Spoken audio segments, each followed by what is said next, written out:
마지막으로 강의를 해주실 분은 KBS 데이터 저널리즘 팀의 정한진 팀장님입니다. 자, 정한진 팀장님은 1997년에 KBS에 입사했는데요. 상을 정말 많이 타셨어요. 두 가지만 대표적인 거 소개해드리자면 2019년에 데이터 혁신상, 2018년에 한국조사연구학회 한국조사보도상 방송부문 등을 수상을 하셨습니다. 자, 요즘 기자들 사이에서 데이터 분석 수요가 많이 늘어서 연일 경무에 시달리고 계신 분인데, 자, 오늘은 어떤 얘기를 해주실지 기대됩니다. 마지막 강연 들어보겠습니다. 네, 안녕하십니까. 소개받은 KBS 데이터 저널리즘 팀 팀장 정한진입니다. 반갑습니다.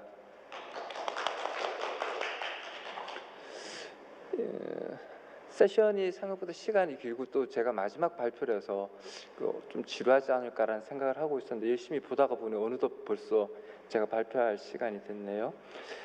앞서 발표하셨던 우리 양소은 연구원께서 얘기해 주셨던 어떤 팩트 체크의 대상으로서의 뉴스에 어디에 위치하고 있는가라는 어떤 말씀을 해주셨는데, 실제로 저는 뉴스를 생산하는 생산자의 입장에서 현재 가짜 뉴스라는 부분과 그다음에 어떤 잘못된 정보가 제공되고 있는 현재 상황에서 어떻게 정확하게 정보를 전달할 수 있을까, 어떻게 어떤 사회 현상을 전달할 수 있을까라는 부분을 저희 팀의 이름에서도 알 수 있듯이 어떤 데이터를 통해서 저널리즘적인 목적을 이루고자 하는 그런 부서의 실제 기사를 제작을 하고 있습니다. 실제 제가 오늘 발표드릴 부분은 그 중에서도 특히 어떻게 보면 앞에 이전에 첫째 날이나 둘째 날 어제하고 오늘까지 발표해 주셨던 여러 강사들의 연사분들의 국내 연사분들의 말씀을 들어보면 가짜 뉴스를 어떻게 가려낼 것인가, 그리고 잘못된 정보도 어떻게 우리가 구별해낼 것인가 라는 부분에서 계속 논의가 되고 있었고요. 바로 앞에도 그와 관련된 여러 가지 얘기를 해주셨는데, 사실 뉴스를 제작하는 입장에서도, 기사를 제작하는 입장에서도 결코 쉽지 않은 과정이라고 생각을 합니다. 저희 같은 경우에는 어떤 사실관계의 근거로서 데이터를 다루고 있는데, 이 부분에 있어서 조금 더 논의가 되어왔던 미디어 리터러시 혹은 조금 더 좁혀서 뉴스 미디어에 대한 리터러시 부분을 다시 한 번 더 저희가 실제 기사를 제작하는 과정에서, 데이터를 다루는 과정에서 저지르기 쉬운 여러 가지 오류라든지 그런 부분들을 말씀드림으로써 실제 뉴스를 소비함에 있어서 뉴스 소비자분들, 우리 독자나 시청자분들이 이 과정에서 저희가 저지를 수 있는 어떤 사례들을 말씀을 드림으로써 가짜 뉴스를 가려내는 데 실질적인 어떤 도구로서의 발표가 됐으면 하는 바람을 가지고 발표를 진행하도록 하겠습니다. 먼저 간단히 어떤 기사를 하나 보겠습니다. 커피 전문점의 주요 고객이 여성이라는 통념을 깨고, 실제 기사입니다. 국내에서 2012년도쯤에 나왔던 기사인데, 남성이 여성보다 커피를 더 많이 소비하는 것으로 나타났다 라는, 제가 일반적으로 알고 있는 상황과 조금 다른, 통념과는 다른 이런 기사가 있었고요. 여기 이제 기사의 아랫부분에 땡땡 카드사가 카드 결제 정보인 빅데이터를 활용해서 소비 트렌드의 변화를 분석한 결과다라는 어떤 빅데이터라는 사실을 밝혀두면서 위에 어떤 통념과 반대되는 내용의 어떤 근거로서 제시를 하고 있습니다. 그래서 여기서 우리가 좀 살펴봐야 될 부분이 있습니다. 실제로 기사 아랫부분에 보면은 땡땡 카드 측은 여성이 커피 전문점을 자주 이용하지만 단체 자리나 어떤 데이트에서는 커피의 실질적인 커피값의 지불, 즉 결제라는 부분에서는 남성이 훨씬 더 실적 이용이 많다라는 부분입니다.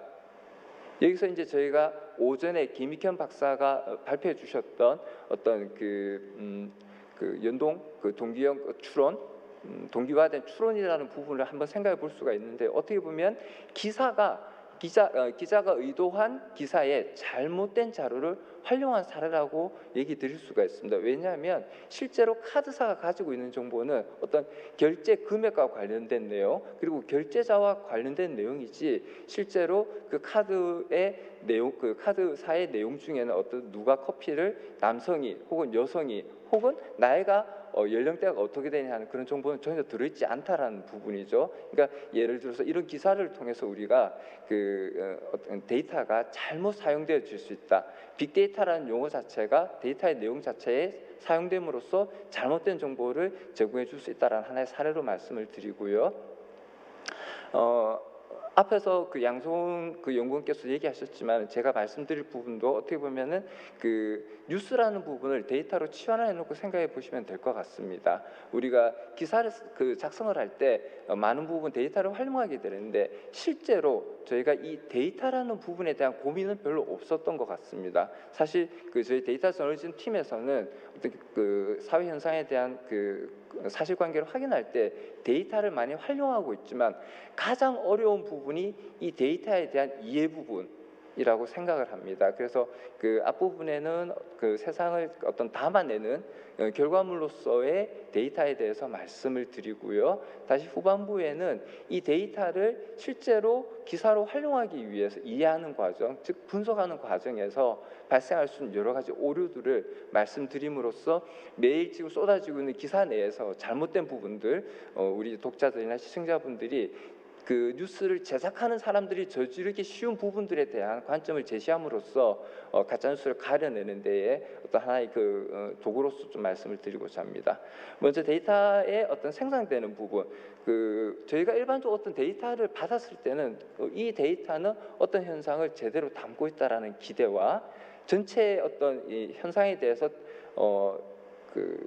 표본이 아닌 모집단으로서 전체 데이터를 다 현상을 담고 있다라는 기대를 가지고 데이터를 활용을 하게 됩니다. 그러나 사실상 어떻게 보면 데이터는 불완전합니다. 저희가 믿고 어떤 근거로 제시하고 있는 데이터 자체가 불완전하다는 사실을 먼저 인지를 해야 될 것 같고요. 그래서 보통 그 데이터의 생산자로서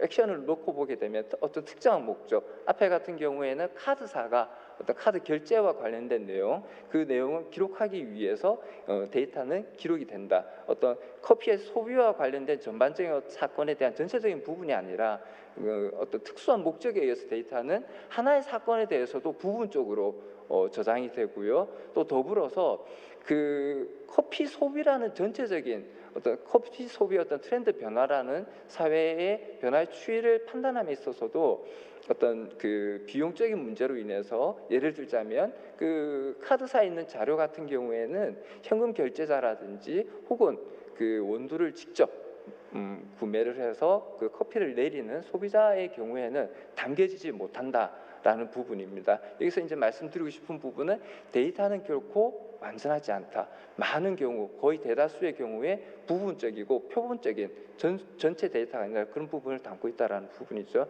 그래서 데이터는 그저 데이터일 뿐이다.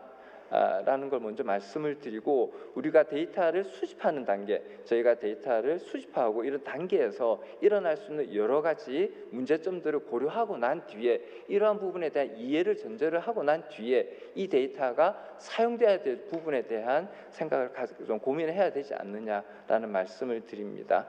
그래서 저희가 기사를 작성함에 있어서 근거로서의 데이터를 사용할 때는 항상 가장 중요한 게 우리가 사용하고 있는 데이터가 표본이며 이 표본이 과연 전체 모집단에서의 어떤 대표할 수 있는 성격을 가지고 있는가, 어떤 부분에 치우치지 않고, 그리고 이 데이터들은 임의성을 가지고 전반적으로 수집된 자료인가에 대한 부분에 고민이 있어야 된다고 생각합니다. 가장 대표적인 예 중에 하나가 앞서 보셨던 빅데이터 같은 경우에는 SNS나 이런 쪽 같은 경우 실질적으로 저희가 빅데이터 같은 수천만 건, 수백만 건의 어떤 자료의 건수를 가지고 사실관계의 근거로서 제시를 하고 있지만, 빅데이터 같은 경우에는 특히 SNS에 관련된 데이터 같은 경우에는 특정 연령층 혹은 어떤 특정 지역에 편중된 데이터가 반복적으로 누적될 뿐이다라는 어떤 그런 표본으로서의 치우침에 대해서도 고민을 해봐야 된다라는 걸 말씀을 드리고요.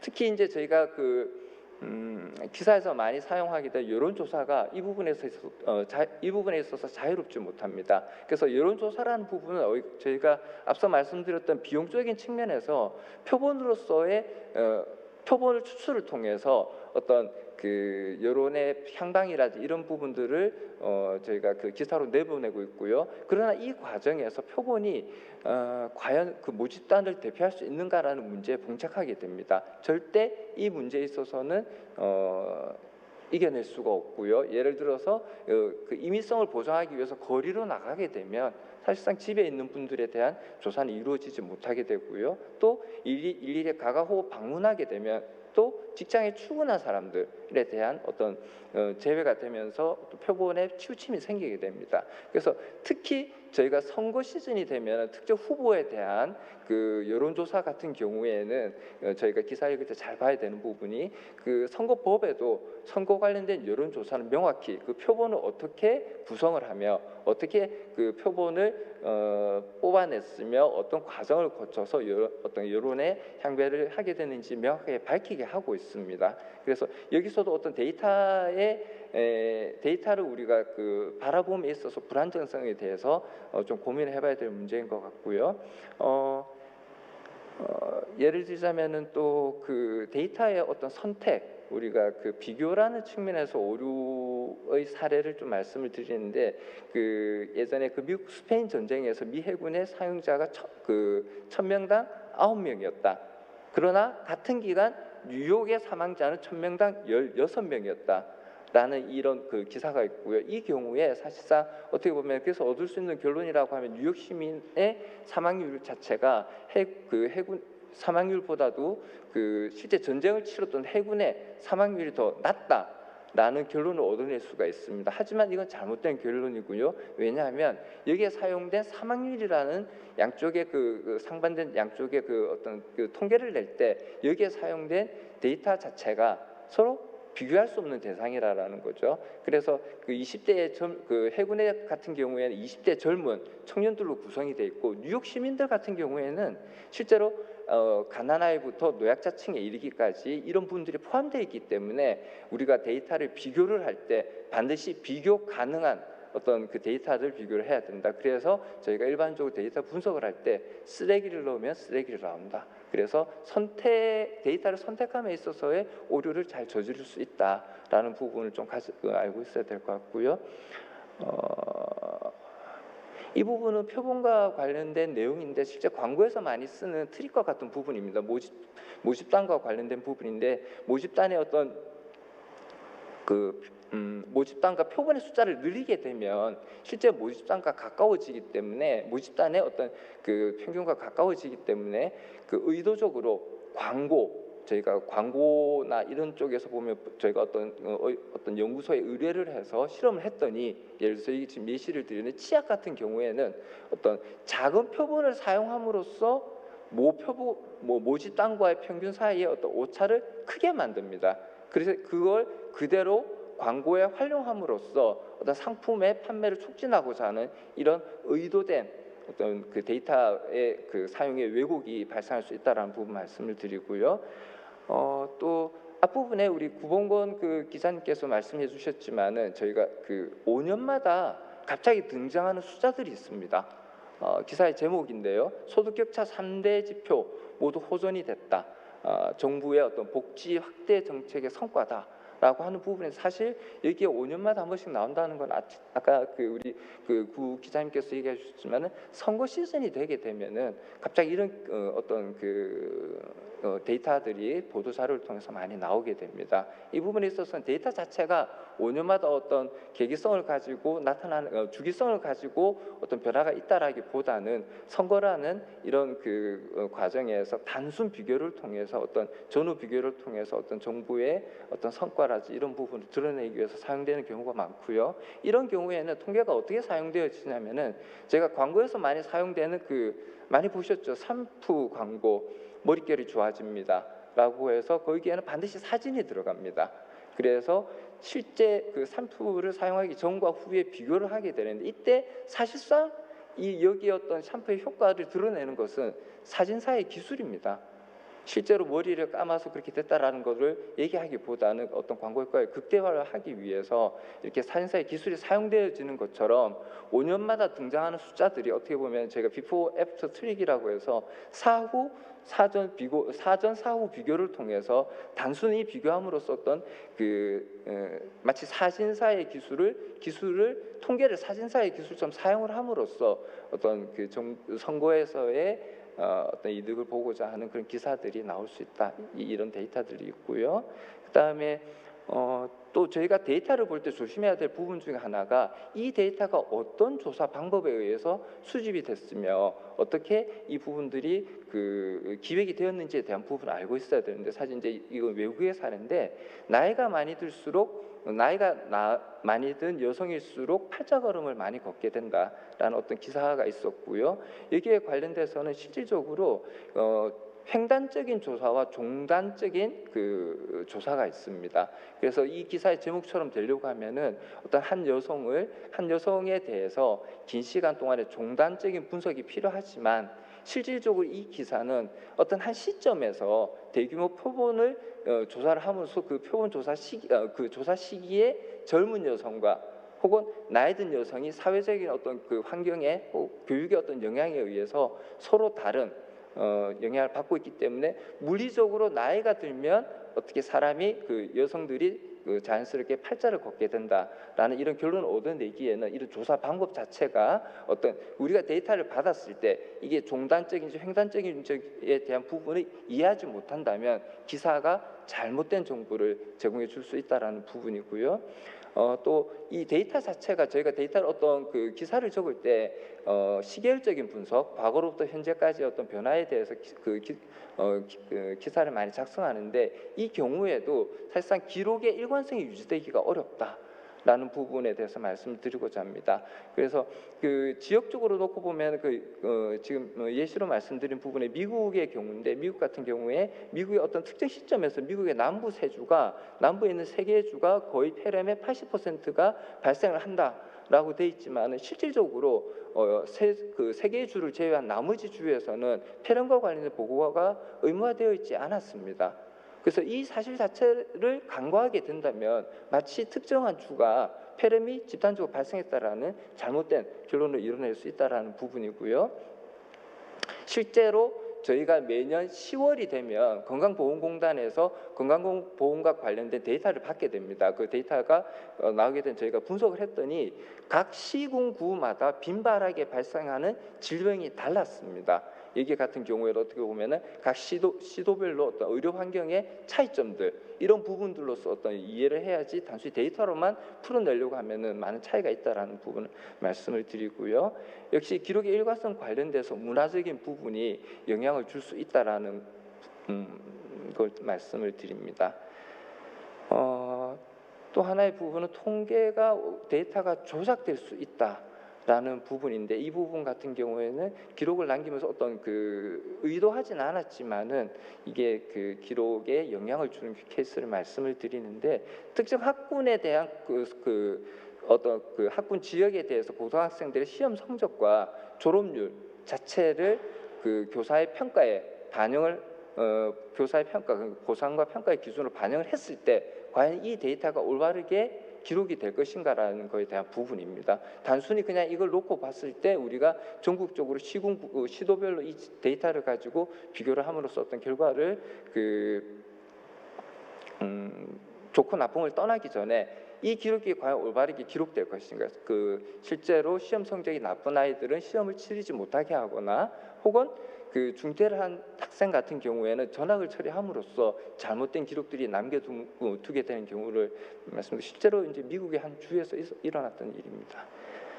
그다음에 일반인들이 접근하기 어려운 의료 정보 제공을 위해서 어떤 심장 동맥 확장 수술에 대한 각 의사들, 전문의들의 사망률과 관련된 데이터를 공개하고자 측정을 하려고 했을 때 실제로 어떤 의사들이 의료 서비스의 질의 개선보다는 심각한 병세를 나타내는 환자들의 수술을 거부하는 경우가 오히려 더 많았다라는 부분, 이 부분도 역시 취지와는 다르게 데이터가 다르게 기록되는 부분이고요. 빅데이터, 계속 빅데이터에 관련된 말씀을 드리는데 빅데이터는 비교적 저희가 앞서 말씀드렸던 여론조사나 기타 다른 어떤 그 데이터에 비해서 쉽게 얻을 수 있기 때문에 그래서 저희가 그 언론사에서도 과거에는 SNS라든지 어떤 그런 걸 통해서 비교적 쉽게 많은 양의 데이터를 얻을 수 있었기 때문에 보도에 많이 활용을 했었습니다. 그런데 사실 이런 부분에 있어서의 취약점 때문에 그 어떤 목적을 가지고 가짜 아침에 얘기가 나왔었지만 가짜 계정을 통해서 그 가짜 빅데이터를 만들어냄으로써 언론이 그 잘못된 빅데이터를 활용함으로써의 의도하지 않은 잘못된 기사를 만들어내는 경우가 있었고 실제 국내에서도 불과 2년 전 2018년도에 네이버 댓글 조작과 관련된 부분, 그 다음에 2012년도 대통령 선거 당시에 이미 뭐 기사가 많이 됐었고요. 저희도 2년 전에 다시 한번 이분에 대한 그 데이터 조사를 통해 가지고 정치권 전반에서 빅데이터에 대한 여론 조작을 통해서 어떤 목적을 이루고자 했더라는 이런 부분이 있습니다. 그래서 빅데이터 같은 경우에도 저희가 이 데이터가 과연 사실상 확인하기 어렵지만 조심스럽게 다뤄야 되지 않느냐라는 말씀을 드립니다. 그래서 저희가 이제 이게 지금까지 좀 말씀드린 부분 앞부분에 같은 경우에는 어떻게 데이터가 세상을 담아내느냐라는 부분에 대해서 좀 말씀을 드렸고요. 이 과정에서 여러 가지 데이터가 부분적이고 전체를 담지 못하며 또 때에 따라서는 조작이 되기도 하고 일관되게 기록되지도 못하면서 어떤 다른 목적으로 데이터가 주기적으로 활용될 수 있다라는 부분을 말씀을 드렸고요. 실제 이제 저희가 어떤 이 데이터를 확보하고 난 뒤에 이런 어떤 문제점에도 불구하고 데이터를 확보하고 난 뒤에 이 데이터를 분석하는 과정에서 여러 가지 저희가 기사를 하는 과정에서도 쉽게 언론인들이 저지를 수 있는 어떤 그런 오류에 빠질 수 있는 경우에 대해서 말씀을 드리겠습니다. 뭐 잘 아시겠지만 통계 자체가 어떤 의도에 의해서 오용이 될 수도 있고요, 악용이 될 수도 있고 또 통계를 잘 모르게 되면 오용이 될 수도 있다라는 부분이고요. 그래서 확보된 데이터를 사용해서 또 분석을 할 때 정확하게 언론인들이 우리 취재 현장에 있는 언론인들이 최대한도로 어떤 데이터에 대한 수치에 대한 정확한 이해를 가지고 사용하자라는 말씀을 드리고 싶습니다. 단순히 어떤 보도 자료나 그런 것들을 받아서 넘기기보다는 현재 뉴스를 통해서 유통되는 가짜 뉴스들의 대다수의 경우는 그냥 전달자로서의 역할, 아침에 오전에 얘기가 나왔던 언론인이 전달자로서의 역할에 머무르지 말고 필터링을 해내고 팩트를 체크해낼 수 있는 어떤 잘못된 정보들을 걸러낼 수 있는 역할이 지금 말씀드리고자 하는 이 부분에 해당되지 않을까 싶습니다. 그래서 대표 값에 의해서 저희가 보통 기사를 하게 되면 어떤 데이터에 대해서 대표 값을 얘기를 많이 하는데 대표 값에는 여러 가지가 있습니다. 저희가 보통 볼 때는 평균으로 얘기를 하고 있고요. 그 이외에 중앙값이라든지 최빈값이라든지 이런 부분들이 대표 값으로 사용되어질 수가 있습니다. 그러나 보통 많은 언론에서는 많은 경우에 어떤 평균, 산술적인 평균값을 통해서 그냥 데이터의 성격을 규정지어 버립니다.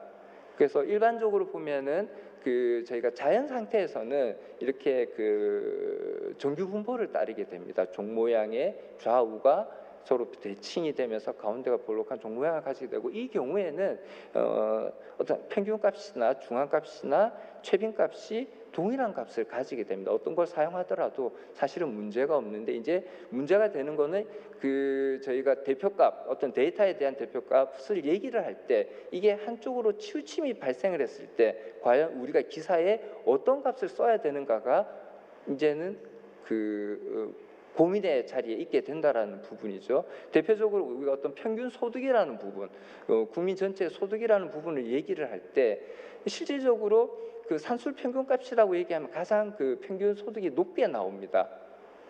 그래프에서 보시면 아시겠지만은 가장 높게 나오지만은 실질적으로 이거는 어떠한 대표성을 가지기보다는 좀 애매한 위치에 서 있게 됩니다. 그러면 중간에 있는 중앙값 같은 경우에는 정확히 50%가 나보다 많은 지점과 나보다 높은 소득을 가진 사람들과 50%는 나보다 낮은 소득을 가진 중간에 보면 값을 나타내고요. 저희가 일반적으로 만날 수 있는 우리 국민의 일반적으로 길거리를 가든지 어디 가서 만났을 때 그분들의 가장 평균적인 소득은 최빈값이라고 하는 가장 적은 최빈값이 우리가 만날 수 있는 그 평균 소득의 대표적인 값이 아니냐라는 부분입니다. 그래서 저희가 기사를 보시면은 특히 소득과 관련된 부분을 얘기를 할 때는 소득이 높거나 낮거나 어떤 이런 거를 얘기를 할 때 평균값이나 산술 평균값이죠. 전체 값을 인구로 나눈 우리가 보통 여기에는 1인당 GDP나 1인당 GNI를 이용을 해서 이 발표를 많이 하는데 이 부분이 과연 우리 어떤 국민들의 그 소득을 대표할 것인가라는 부분을 좀 고민을 해야 된다라고 생각을 하고요. 더불어서 그 앞부분에서 우리 선생님께 이성철 선생님께서 얘기해 주셨지만은 저희가 기사에 단순히 텍스트로서의 숫자만 넣지 말고 어떤 이런 도표라든지 잘못된 그 그림을 찾아내는 과정을 그 선생님께서 얘기를 해주셨는데 그런 것처럼 저희도 단순히 어떤 텍스트로서 넣는 게 아니라 이런 그래프, 소득과 관련된 거라든지 정규 분포를 따르지 않는 경우에는 이런 이미지를 넣어줌으로써 어떤 왜곡이 발생하지 않도록 그런 노력들이 좀 필요하지 않는가, 그 기존의 뉴스의 포맷을 조금 변형을 줘야 되지 않는가라는 생각이 듭니다. 네. 그래서 이 산술값, 평균값과 어떤 중앙값이 차이가 날 때는 이 부분이 각자 어떤 기사에서 기사의 목적에 맞게끔 취약 선택이 될 수가 있고, 그래서 누군가에 의해서 이런 통계 선택이 설득을 위해서 사용되어질 수 있다. 설득을 통해서 어떤 기사의 공감을 얻어내고자 하지만 정확한 팩트 자체를 연결하는 것은 조금 고민이 있어야 된다고 생각을 합니다. 그 다음에 저희가 많이 쓰는 내용 중에 하나가 이제 회귀 분석과 그 다음에 시계열 분석인데 이것도 기사에서 많이 쓰고 있습니다. 왜냐하면 기사에서 어떠한 관계, 이런 일이 있어서 이런 일이 있었다라는 부분이 기사를 적기 아주 좋은 사실관계의 어떤 그 인과관계를 나타내기 위해서 많이 사용이 되는데 그 첫 번째 단계로서 가장 많이 쓰이는 게 회귀 분석입니다. 어떤 데이터와 어떤 데이터 사이의 관계를 발견하고자 하고요.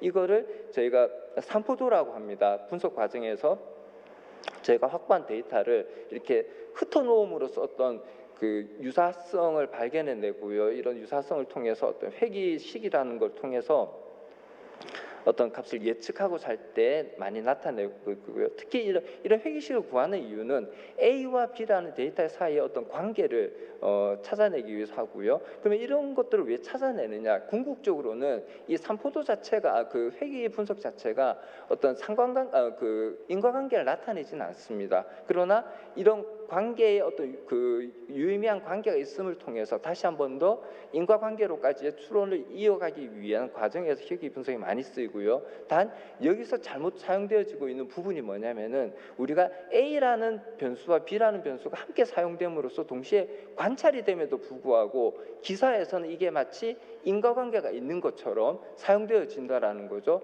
통계학에서는 이런 부분에 있어서 상관관계가 사실상 인과관계도 상관관계에 포함됨에도 불구하고 별개의 것으로 사용을 합니다.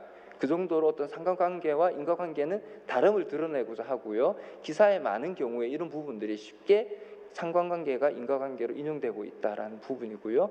회귀 분석을 할 때도 역시 저희가 그 앞서 말씀드렸던 것처럼 시각적인 부분이 중요한 이유가 일직선적인 어떤 관계는 없지만 이런 어떤 2차원적인 부분, 예를 들어서 강수량과 어떤 농산물의 어떤 생산량과의 관계라든지 혹은 회귀 분석표 자체가 왜곡된 두 개의 점에 의해서 이렇게 그 데이터의 그 기계적인 회귀 분석 자체가 잘못된 기사의 어떤 결과를 이끌어낼 수도 있다는 부분이고요. 두 번째 이제 그 많이 사용되는 방법 중에 저희가 어떤 시계열적인 분석을 많이 씁니다. 회귀 분석 같은 경우 사실은 좀 주관적인 선택의 여지가 있고요. 그리고 또 이 복잡성이 상당히 높습니다. 문제에 대해서 어떤 개개별 변수도 뽑아내야 되고 뭐 어떤 그 두 개의 변수의 관계성을 찾아내기 위한 그런 과정이 복잡하지만 시계열 분석 같은 경우에는 우리가 실제로 이제 언론사에서 이걸 사용하기 좋은 부분이 뭐냐면은 최소한의 노력으로 최대한의 예측을 해낼 수 있다라는 부분이고요. 오늘의 결과가 복잡한 사회 현상의 어떤 결과로 놓고 보고 이거를 회귀 분석적으로 내일의 어떤 결과를 예측할 수 있다라는 그 전제를 가지고 분석을 많이 합니다. 단 이 경우에도 장기 예측을 하지는 않습니다. 단기 예측을 하게 되고요. 회귀 분석 같은 이렇게 시계열적으로 어떤 날짜별로 되어 있고 이 자료는 지난주 10월 9일부터 10월 15일 사이에 국내에서 발생한 코로나 환자 수를 그래프로 나타냈습니다. 보시면 일주일간에 환자 수가 많이 늘어나는 부분이 있습니다. 그러나 여기서 우리가 주의해야 될 부분이 있습니다.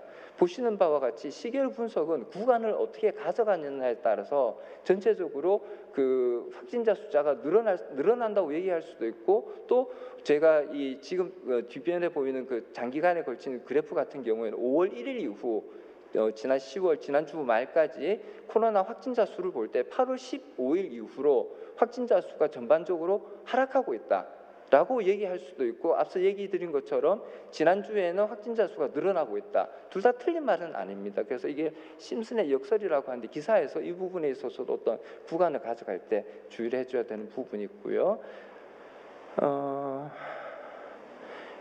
저희가 그러면 이게 인과관계가 있느냐, 안 그러면 상관관계가 있느냐라는 부분에 있어서 오류를 범할 수 있는 뭐 좀 재밌는 사례이긴 한데, 이 부분도 좀 말씀을 드리겠습니다. 우연의 일치는 아닐까?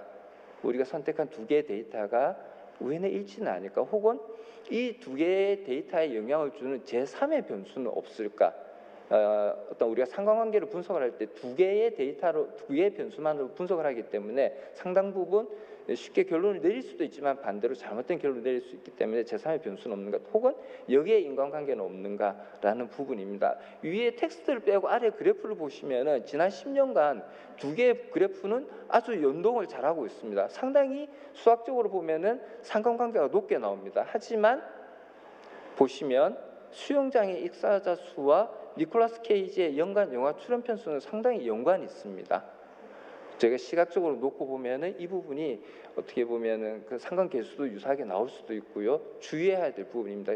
이런 경우를 우리가 우연의 일치, 거짓 상관이라고 얘기를 하고요. 그래프상에 나오더라도 이런 부분들을 오류라는 부분을 걸러낼 수 있어야 되고요. 이 데이터 같은 경우에는 타일러 비겐이라는 하버드 대학교에 있는 그 법대생이 과거에 자신의 홈페이지에다가 이런 사례들을 많이 올려놨습니다.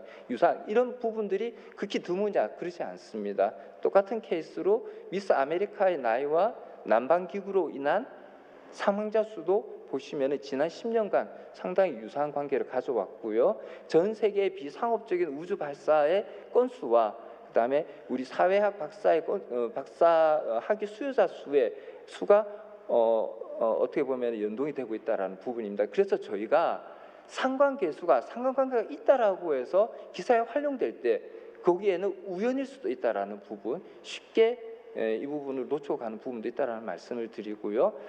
가장 저희가 어려운 부분입니다. 상관성을 조사를 할 때 저희가 어떤 데이터를 분석을 해서 A라는 과정을 통해서 B라는 과정이 나타난다라고 할 때 실질적으로 제3의 변수가 있습니다. 여기서 지금 말씀드리는 것처럼 체력이 좋은 아이들이 성적도 좋다. 근데 사실 놓고 보면은 여기에는 체력이 무조건 그냥 근육만 키우면은 공부를 잘하느냐, 뇌근육도 같이 크는 건 아닙니다. 이 경우에는 사실상 부모의 교육열이 체력이라든지 어떤 성적에 영향을 미친 제3의 교란 요인이고요. 재밌죠. 이런 거 같은 경우에 매사추세츠의 어떤 그 목사님의 수입과 쿠바 하바나에 있는 럼주의 가격 사이에 높은 상관관계가 있다. 이 경우에도 그 숫자 자체로 그래프로 그려놓게 되면은 유사한 상관관계가 나타납니다. 하지만 여기에는 전 세계적으로 어떤 그 물가는 자연스럽게 상승을 한다라는 큰 전제가 깔려 있다라는 부분이죠. 그 두 번째 이제 역의 인과관계, 잘못된 인과관계를 추론하는 경우인데, 그 남태평양 이 수백 년 동안 관찰되었던 부분이고 그 지역의 사람들에 의해서 관찰되었던 부분이지만, 남태평양 어떤 섬 같은 경우에는 그러니까 이 몸에 기생하는 이가 건강을 지켜준다라는 판단을 한다라는 거죠. 왜냐하면 건강한 사람한테는 이가 나타나는데 건강하지 않은 사람들은 이가 나타나지 않습니다. 좀 우스꽝스러운 얘기죠. 그러나 사실은 이게 역의 인과관계가 있다라는 거죠. 이가 열병을 옮김으로써 이제 그 환자가 됨으로써 이는 자연스럽게 숙주로부터 도망간다라는 결론. 이 역의 인과관계가 우리가 알지 못하게 기사에서도 많이 활용이 되고 있다. 그러니까 인지를 못하고 그대로 활용이 되고 있다. 예를 들어서 경찰관의 수가 많은 지역 같은 경우에는 범죄 발생 건수가 많다. 과연 그런가? 거꾸로 범죄의 건수가 많기 때문에 그만큼 경찰관이 많이 배치된 것은 아닌가라는 어떤 투자 그럴듯합니다. 네, 이런 부분들도 있고요.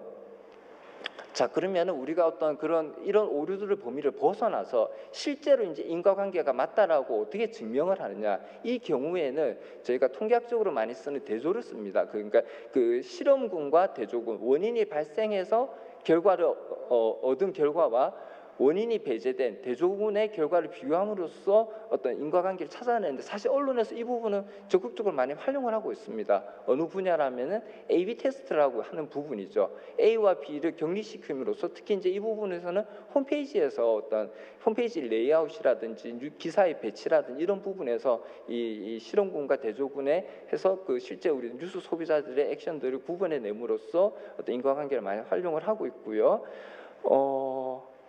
이 부분은 상당히 좀 유명한 그 인과관계를 분석해낸 사례로 볼 수 있는데요. 그 의료비 본인 부담률을 높임으로써 노년층의 건강 상태가 악화될 수 있는가라는 부분에 대해서 실제로 그 실험군과 대조군에 대한 테스트가 이루어졌고요. 물론 이 경우에는 대규모의 어떤 그 비용도 지불되고 장기간의 조사가 이루어졌고요. 여기서 얻었던 결론은 뭐냐? 실제로 의료비 본인 부담률을 높였을 때 노년층의 건강에는 상관관계가 없더라라는 부분입니다. 왜 이런 테스트를 했었냐면은 이 경우에 실제로 공적인 의료비, 그러니까 우리가 불필요한 병원 방문을 줄임으로써 공적인 의료비의 그 지출을 줄였다 라는 부분에서 긍정적인 작용을 했고, 여기서도 역시 그럼에도 불구하고 저소득층이라든지 어떤 약자들에 대한 부분에 배려는 있어야 된다라는 부분, 저희가 기사를 적을 때 이런 부분에 대해서는 어떤 그 조사 연구 조상에 대한 이런 이해도를 가지고 가야 되지 않냐 싶고요. 실제로 여성 취업률가 이 경우는 특이하게 좀 일본의 경우인데, 어린이집을 늘리게 되면 여성의 취업률이 높아지지 않을까라고 해서 그 사회가 어떤 그 대규모 투자를 통해서 그 여성의 취업률을 높이고자